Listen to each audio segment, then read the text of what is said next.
Bhaktivinoda Samanvitam Sri Chaitanya Prabhu Vande Nityananda Sahoditam Sri Nandanandam Vande Shivadika Chanadvayam Gopijana Smayuta Vrinavanavanavaram Sri Gauranga Nityananda Sri Vaita Chandra Kadadhar Sivasi Guru Bhaktivinoda Hare Krishna Krishna Krishna Hare Hare Hare Ram Ram Ram Hare Hare.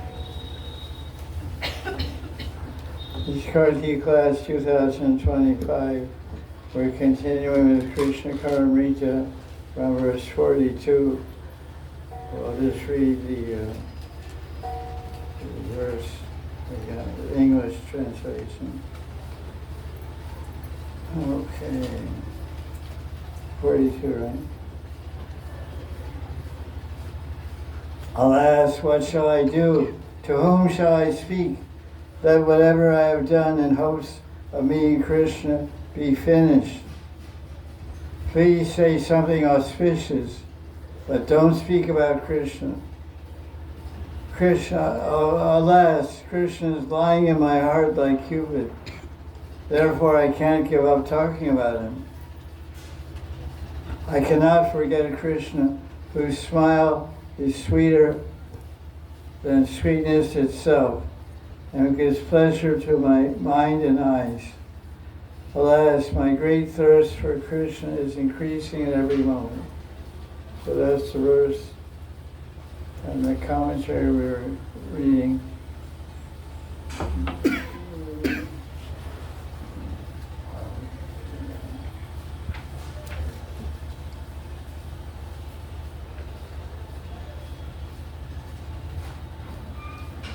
And that does, I guess, he brings up the question, what is praying? Because obviously, Bilamangala Thakur is in deep love for Krishna and feeling so much separation and getting visions and darshan of Krishna time to time during his bhajan. So his interesting definition of praying. When a devotee feels very intense longing for Hari is called prema. All of Bilamangala Thakur's desires and thirst to see Krishna center around Govinda. He has intense thirst for the sweeter than sweet darshan of Krishna, which is increasing moment by moment. He has composed many verses like this one to show his tremendous attraction for Krishna's sweetness. And he quotes a verse here from somewhere, I don't know. So he's telling, Bilamangala is warning a traveler to Vrindavan. Oh, listen. So that's all of us. Listen to Bilamangala Thakur's advice. Don't go near the Yamuna. There's a dark blue person standing there with his left hand on his hip. I guess right hand on his flute. He's very cunning, and he snatches anybody's mind and wealth simultaneously. So that's Manohar, this great thief Krishna. So he's uttering this in the mood of a gopi. So one Sakhi in Purvarag, who hasn't met Krishna yet, she saw Krishna on the banks of the Yamuna, and she met a friend of hers and said, "Oh Sakhi, why did I go to fill my water pot at the Yamuna? Because as soon as I went there, I forgot my way. And when I got to the Yamuna, a blue whale came and swallowed me." Did you know there's whales in Yamuna? Have you seen? His body was flooding with rust. He was dressed that whale.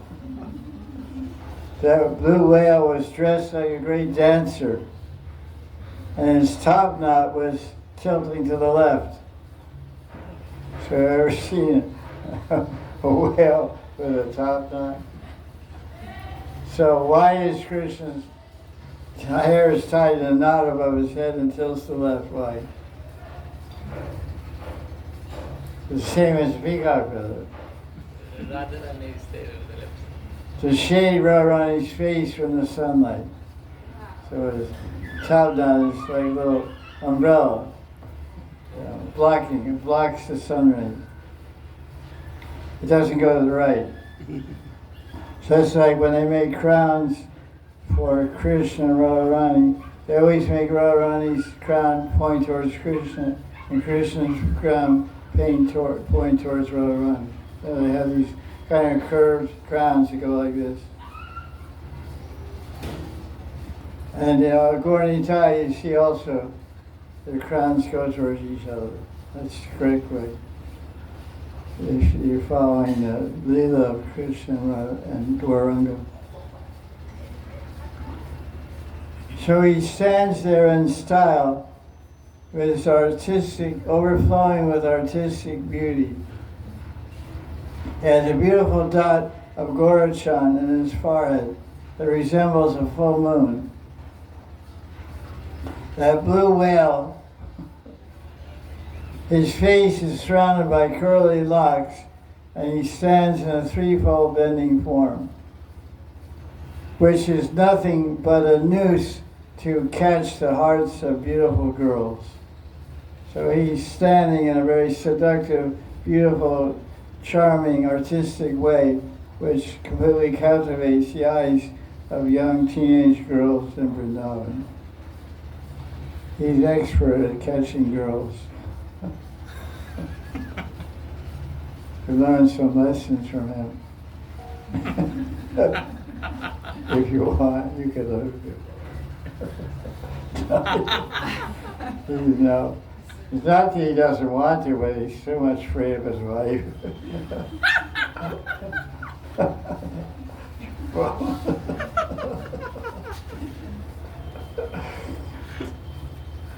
Leela Shuk in this verse, this is Gopal Bhatta Goswami's commentary.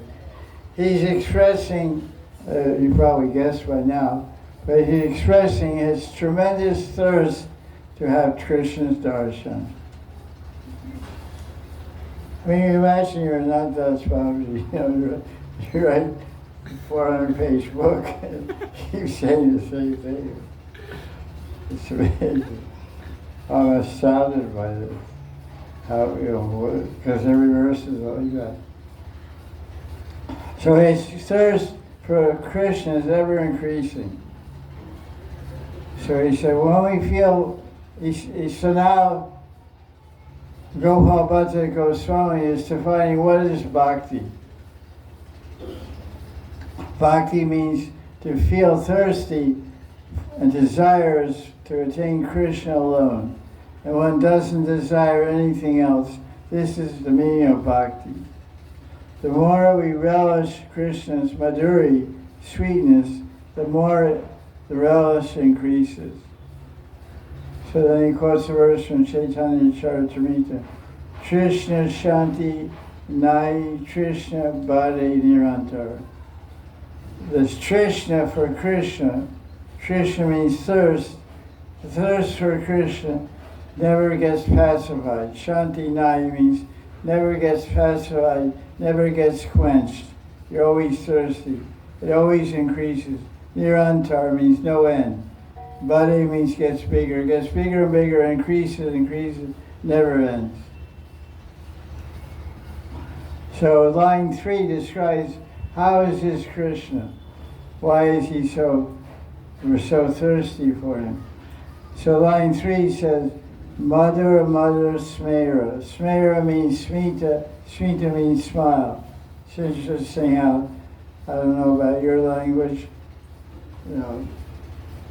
Croatian or Russian or Spanish or whatever. The English language, there's a word called smile, which almost sounds exactly like the Sanskrit word smera or smita. So Krishna is overflowing with ras and always showing a beautiful, soft, sweet smile. And that smile is a prison. There's just the idea. Because who gets locked up in that prison? The hearts of anyone who sees him smile. So he said, Krishna's smile is a prison because it imprisons our hearts forever. This is what Gopal Goswami is saying. So, that's a nice way to get locked up. Chaitanya Das Goswami says, stop talking about Krishna and discuss something else worthwhile. But he's lying in my heart. This, in other words, two Sakhis are speaking to each other. He's lying in my heart, so how do I stop talking about him? After all, he has such a sweet smile, I can't forget him. So, we can think of Krishna's smile and what is the real meaning of bhakti. We're supposed to be bhaktas. We're supposed to be thirsty for Krishna. We can't get enough of Krishna. We wonder who wins the competition, the thirst for Krishna or the thirst for internet. So I don't know. Sometimes I have a fight myself. That's a trick of Maya, actually. We can't justify our excursions on the internet, but maybe we could spend more time chanting and looking at pictures of Krishna and reading about Krishna. You know, like there's two choices. We can put three things in our hand. Two are good for us. One can be good and can be bad. The three things we can put on our hand are prasadam. That's good for us. And a book about Krishna, that's good for us. And a cell phone, mobile. That may be good, may be bad. Depends on what our mood is or how we control our use of the phone. So I suggest when you're reaching for something and you're bored, and don't reach for your phone, reach for Bhavanasara Sangra, my copy. No. Reach for Govinda Lilamrita, or Krishna Kakaviri, or Krishna Bhavanamrita, or We Love Kusumanjali. Any of these kind of books. We should look at our hands and say, what's in my hand? Mobile, what am I doing with it? What should I put in my hand? I should put a book about Krishna in my hand. This hand is for holding books about Krishna. That's a little dialogue I had with myself last night. Because I finished Harinam, and I laid down, I was tired, and I got up and I had some energy. And the easiest thing right next to me is my phone. So I figured, oh, let me just look. I said, no, we'll not get out of here. I put it down, picked up Bhagavad Gita. I read Bhagavad Gita for 20 minutes, then I went to sleep.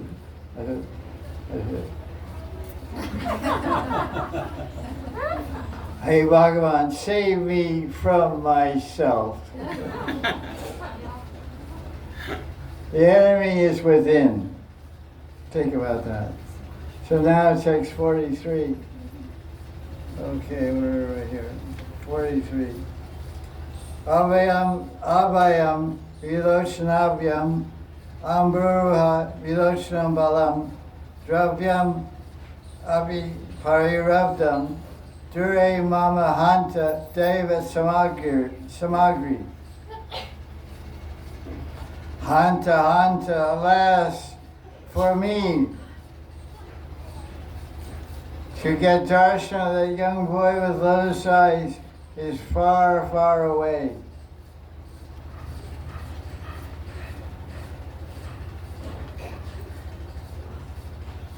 What to speak of his embraces? Alas, I am completely unlucky. Dure Mama, far from me, Devasamagi.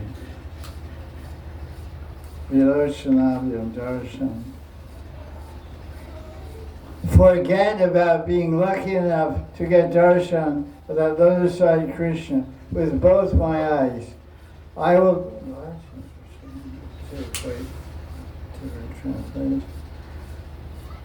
I shall consider myself blessed. Feedback. So it has anti-feedback. The treble is too high, or you turn down the treble, or high and high. Radhe, Jai Sri Radhe. That seems better. Okay. What do you do?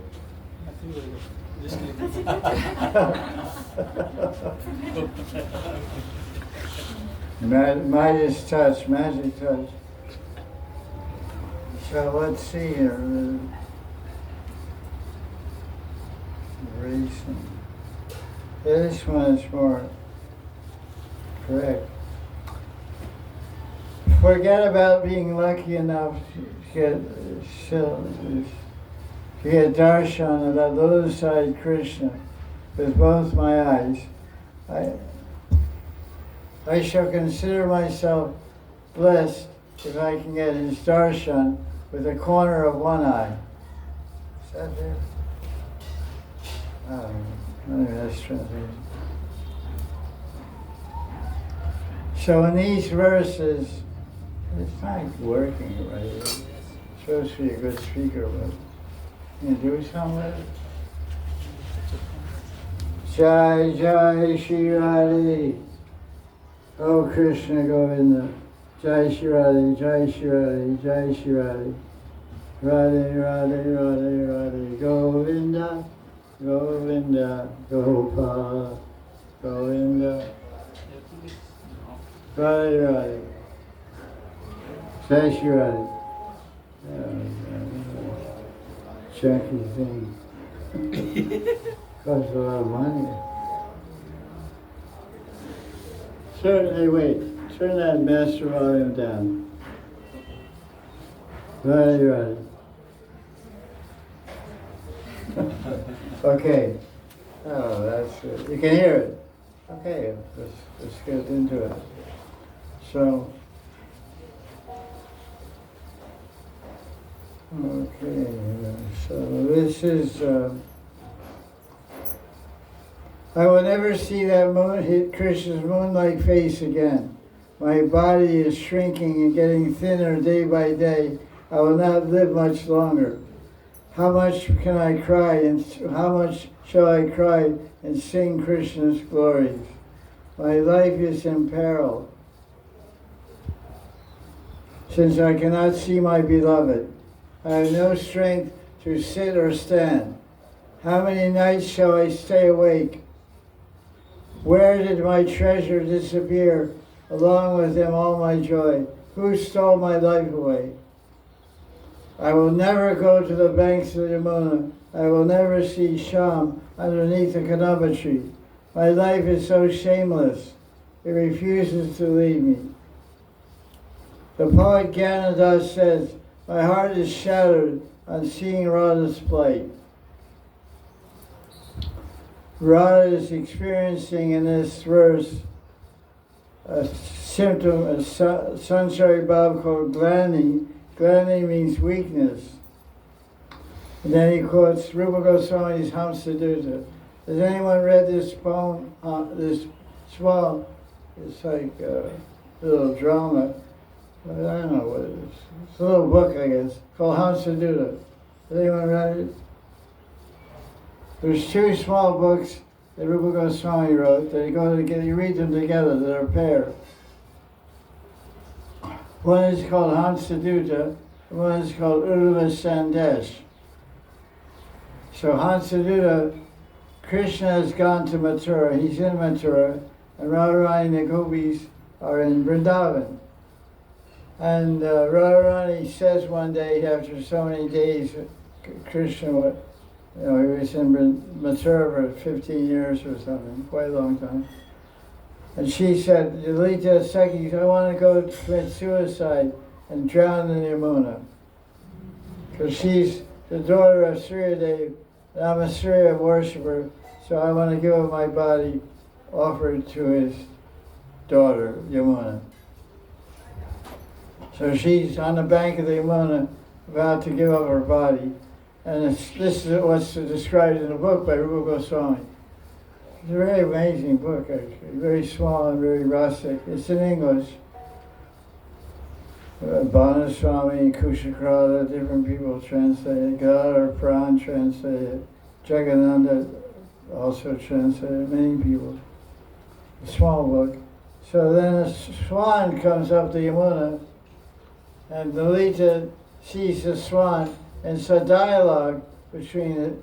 Well, it's not a dialogue. It's a monologue where Lalita is speaking to the swan. Because that's why it's called Hamsaduta. Hamsaduta means Duta means messenger, carrier. Like Prabhupada came to America on a boat called what? Jaladuta. Jaladuta means water carrier. Carrier on the water. Jal means water, Jaladuta.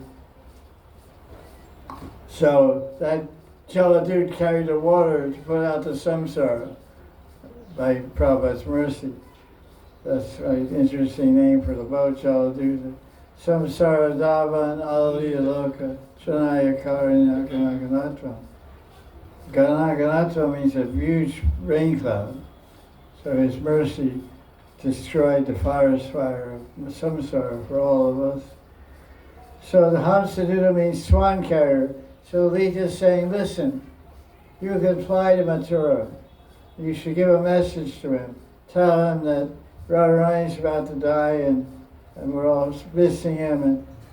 And before then Lita tells the swan, oh swan, before you can fly to Mathura, make sure you visit Barsana.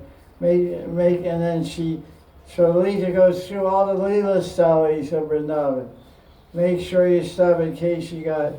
There Krishna killed the Keshi demon. And she summarized each pastime at different places, tells the swan. Since he just showed up from Mount Kailash or Himalayas en route to South India. Because they stopped, many birds stop in Vrindavan. And Chilka Lake, which is, I think it's Chilka Lake, or there's some lake down by Agra, where many migratory birds from North India and Nepal stop on their way to South India to spend the winter. You are crazy,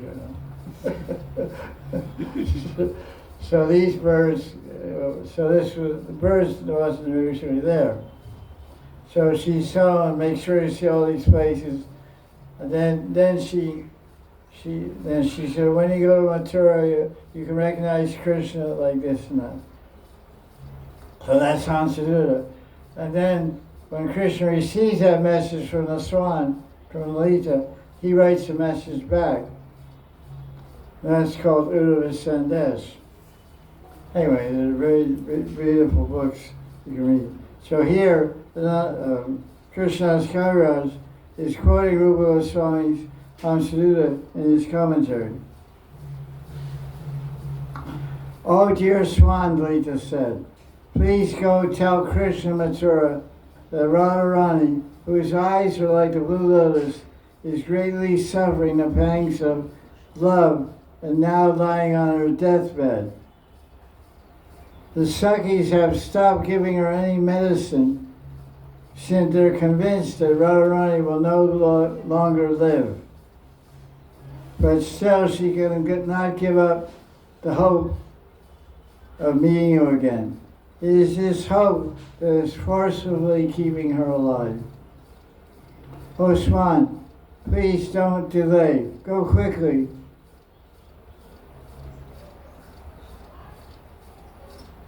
I meet Krishna. So, all the different, Krishna's Kaviraj said Radharani enters different types of sanchari bhavas, different types of feelings were coming one after the other. So first she entered a state of vishad, which means depression. Then she became humble, Dainya. This verse indicates that she fell on the earth, fainted. So what is Vishad, which means depression? Rupa Goswami defines it. When we can't get our desired object or are unsuccessful in executing a plan or face obstacles or commit an offense, we feel a kind of repentance and depression. This is called Vishad. Isn't some chapter 2 of Gita called that? First one, Arjuna Vishad Yoga. Oh, first chapter of Gita, Sanskrit title is Arjuna Vishad Yoga, a lamentation, depression of Arjuna, because he didn't want to fight and kill his teacher and senior family members, etc. So here's an example of Vishad caused depression caused by not getting what you want. Radharani told Vishaka,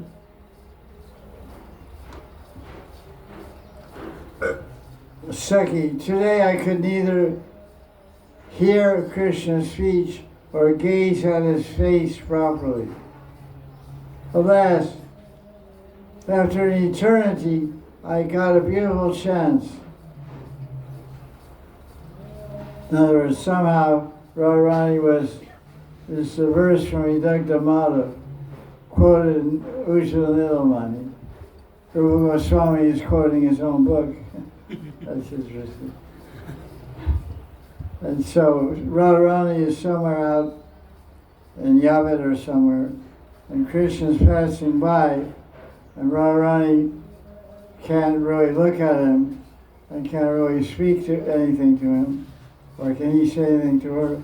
Because, but she says to Vishaka, by bad luck, suddenly Jatila appeared and stopped me. It stopped me from looking at Krishna. There's a story, where I read this, I forget where. There's a pastime where one elderly sister in Varsana was instructing her younger sister. It's in Krishna Lila, the two gopis.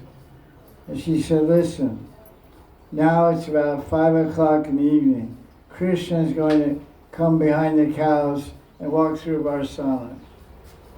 And I have a lot of experience. I'm your older sister, so you should listen to me. When he passes Krishna's cows and cowherd boys, and Krishna passes by the house, don't peek out the door. Don't look out the door, because Krishna is like a cobra. If you see him once, he'll bite you. His eyes will bite you like a cobra, and you'll get lost like me.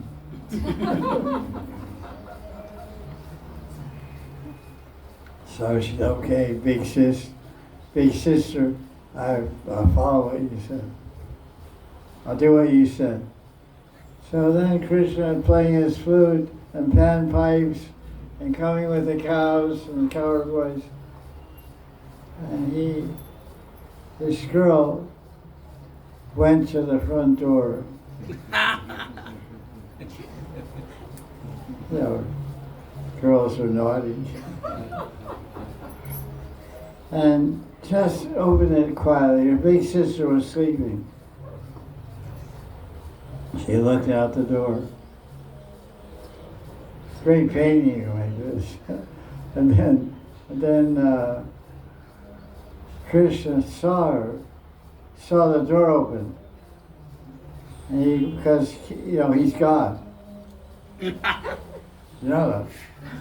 He knows everything, past, present, future. So there was a calf nearby Krishna. So Krishna pulled his tail. And when he pulled it, he gave like an SMS message. Go into this house. Go to that house. So the calf ran right to the door that was open in the crack. Krishna ran to the cap. And the girl was standing there looking out, and Krishna gave eye. So he bid her. She became helplessly captivated and enchanted by Krishna's beauty, sweet darshan. So I'm just remembering that. Radharani wanted to see Krishna. So the old lady, Chaitanya, was there and prevented her from it, just like the old sister who tried to prevent her younger Gopi sister from looking at Krishna. But it was to no avail. She failed. So Radharani is also showing Dainya Bhav, which is a Sanchari Bhav, of humility. Humility, Dainya, is a feeling of inferiority or despair due to offense or trouble, being troubled or sorrow. Radharani replies, or says, "Now even if Krishna comes near me, I have no strength to embrace him. He is the chief he is the greatest of young boys, and my fortune, personification of my good fortune. Forget about even embracing Krishna. I won't even be able to see him anymore with my eyes." So what is the reason for Radharani's depression? She says, I can't see, because Krishna's disappeared, that's the whole idea. So she said, "I can't see him with both my eyes. I will consider myself blessed if I can see him with just a corner of one eye. You may say, Krishna may come now, and you can take his darshan. So why are you grieving?" But Saki, I'm trying hard to open my eyes, but I can't. If Krishna comes, it doesn't matter, because I'm not fortunate enough to see him. So Radharani is feeling that she made some offense, or Krishna left her in the rasa dance, and she's feeling very depressed and very humble and very despairing. And gopis are trying to encourage her, "No, he'll come back, you'll get darshan." "No, I don't have the strength to even look at him. I'm an offender." So it's a very sad discussion going on here. So this is Gopal Bhatta Goswami's commentary going on. He said, the poet Lila Shuk is lamenting that he himself will never be lucky enough to see Radha with Krishna. Divine pastimes are naturally sweet and wonderful. His beauty is unsurpassed when Krishna is in a young, youthful form, dressed as a cowherd boy holding the flute. One thing we were reading before, I meant to comment on, previous verse 42, is talking about mother smera. Krishna always has a sweet smile. When you read about Krishna in the 10th canto of Bhagavatam, killing different demons, like when he's always smiling. Usually when people are about to square off to a fist fight, they're not smiling. They're growling and getting angry and turning red. When Krishna was about to face Aristasura in the nighttime, it was Madhya Pradosh Lila. Pradosh Lila is 8:48 to 10 something. 8:24 to 10:48. Yeah, 8:24 to 10:48. It's like nighttime, quite late. So it's halfway through that. So it was about 9:30 at night. Krishna killed Aristasura, and then of course between 11 and 12, it took some. They were fighting for some time. Between 11 and 12, Krishna manifested Shamakun and Radharani manifested Radhakun. So when he was about to fight with Risasura, he was just looking at him smiling. And he had a lotus flower in his hand. He was twirling it with his fingers, like having fun, like playing a game with flowers, just twisting it back and forth. Twirling, they say twirling. Every time you read Risasura, Bakasura, he's always smiling. So he kills you with a smile. Nice. I like that idea. You're dying.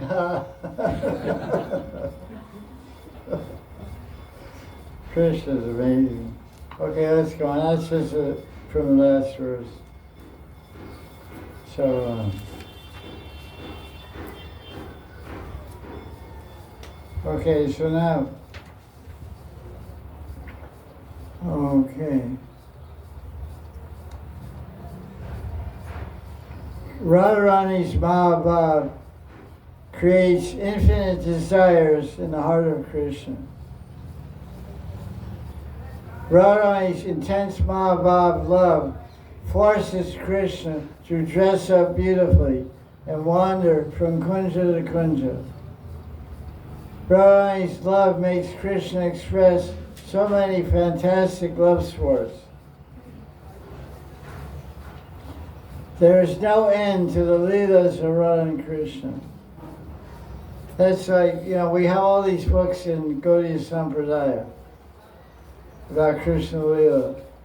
And we can hardly read them all and even remember the Leelas.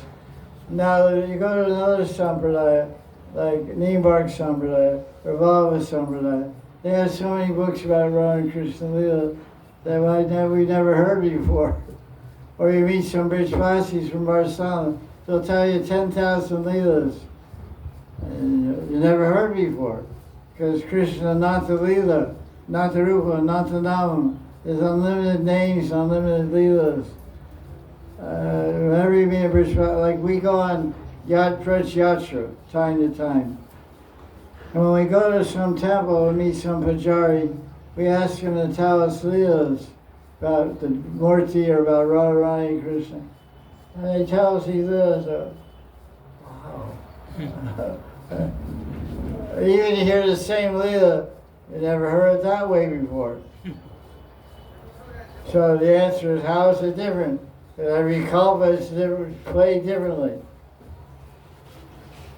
Every day we brush our teeth the same way. But try to vary it. Try your left hand tomorrow.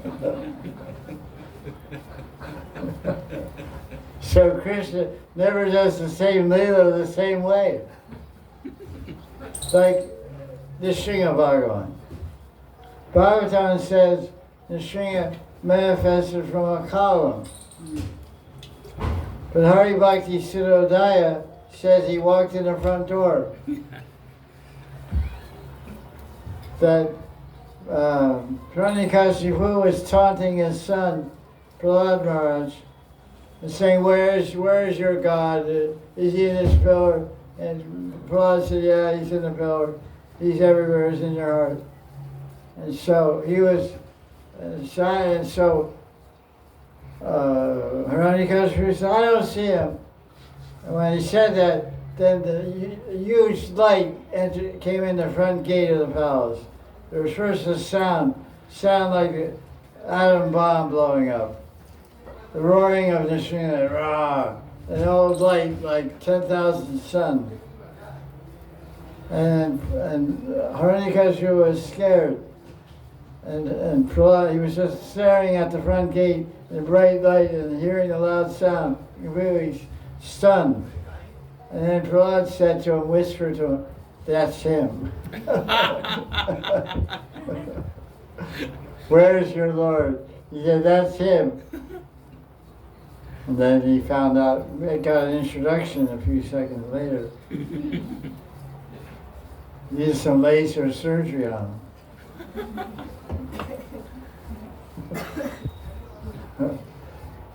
Okay, so that's a different way. So the same Leela is going on a different way all the time. So he has so many fantastic Leelas. So Leela Shuk is anxious to see these pastimes in Sakhi Bhav.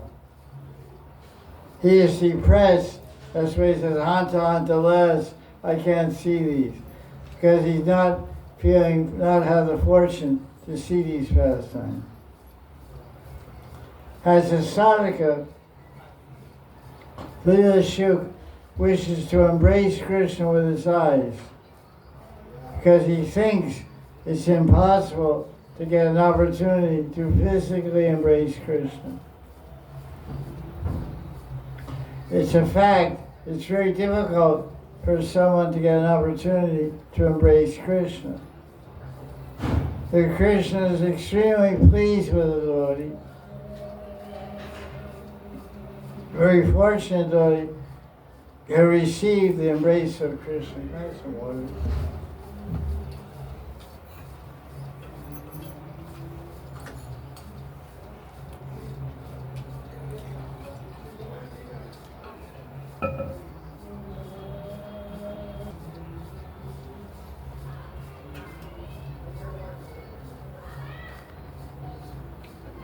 So this is the whole discussion, this commentary by Gopal Goswami about getting Krishna's embrace.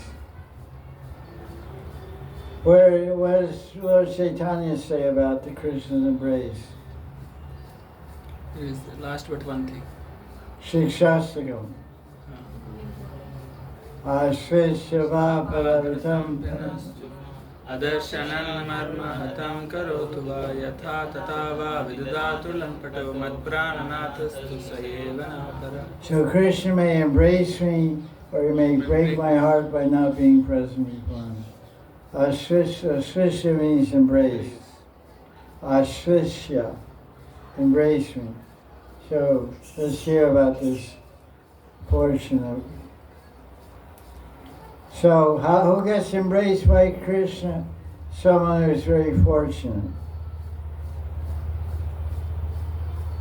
When Hanuman came back to Ayodhya from Lanka, when Hanuman came back to South India with a message from Sri Lanka, from Sita, that she was alive and well, and gave it to Ramachandra, then the Lord said, "My dear Hanuman, you have helped me so much. I cannot pay you back any way. I cannot pay you back. I'm not able to repay my debt to you." So then he said, "Oh Hanuman, I will give you everything I have." So then Ramchandra lifted up Hanuman, who was fallen at his feet, embraced him tightly to his chest. This shows that Krishna's embrace. No. Yes, Gurudev, yeah. Yeah. Almost. Almost, yeah. Okay. I started late actually. So, let's see. So Ramchandra said to Hanuman, "You're the best of all monkeys in the universe." I should say that to my disciples. Yeah.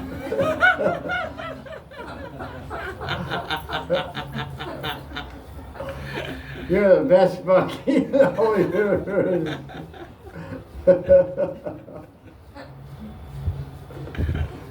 It is impossible to receive my embrace, but you are my devotee and very dear to me, so I embrace you.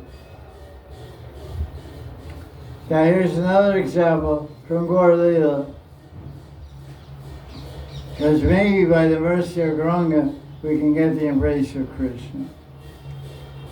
So in Jagannath Puri, King Prataparuja intensely wanted to meet Lord Chaitanya. But Lord Chaitanya, being a strict sannyasi, he was following what's called Maryada and Maryada of Varnashram Dharma, the behavior of Varnashram Dharma. So a sannyasi never meets with wealthy people. He's a detached personality. So Lord Chaitanya, although he was in Mahabhava Radharani, sometimes when he was in Siddhabhav, but when he's acting like a sadhaka, he followed all strict rules and regulations.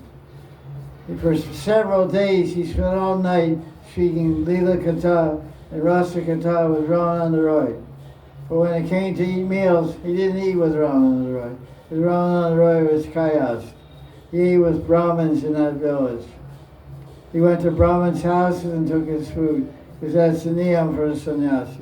Only take food from the hand of a Brahmin.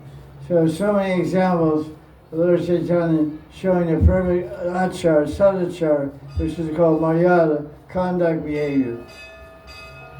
So, Ramananda Roy, Sarvabhauma Bhattacharya, and Nityananda, and many devotees in Puri begged Lord Chaitanya to change his mind and give darshan to King Prataparudra. He wouldn't even give darshan.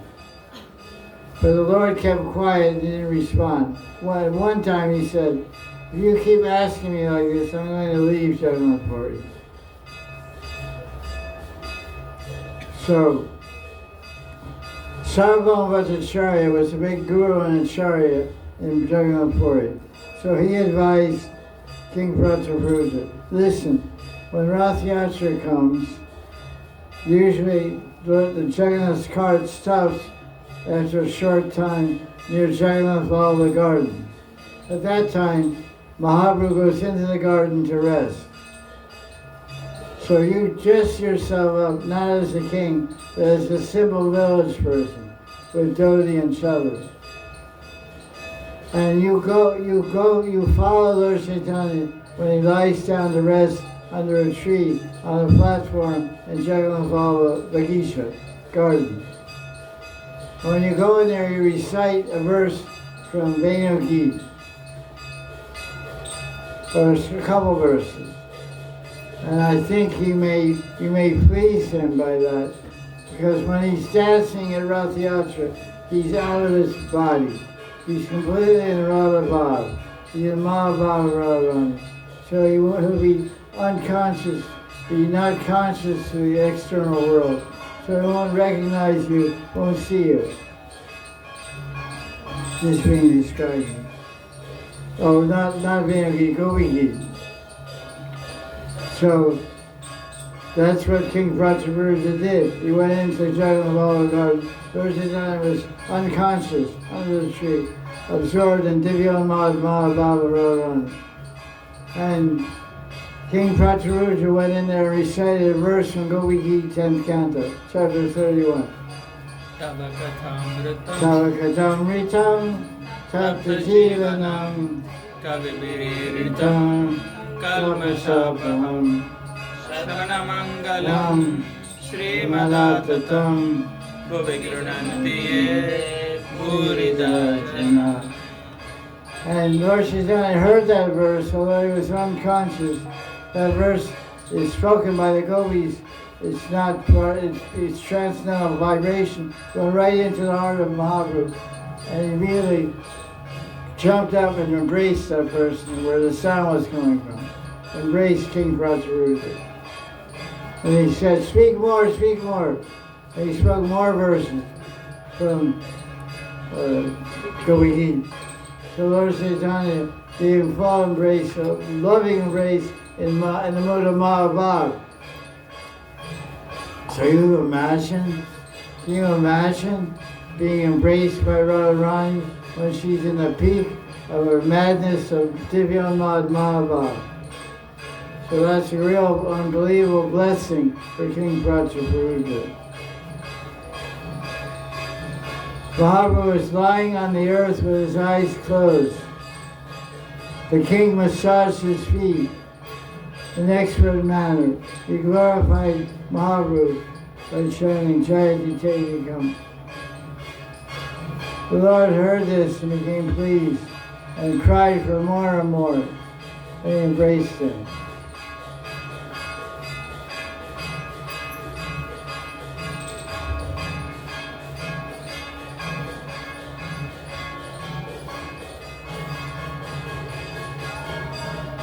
So that's it. Surah verse 44. Jai Jai Sri Radhe.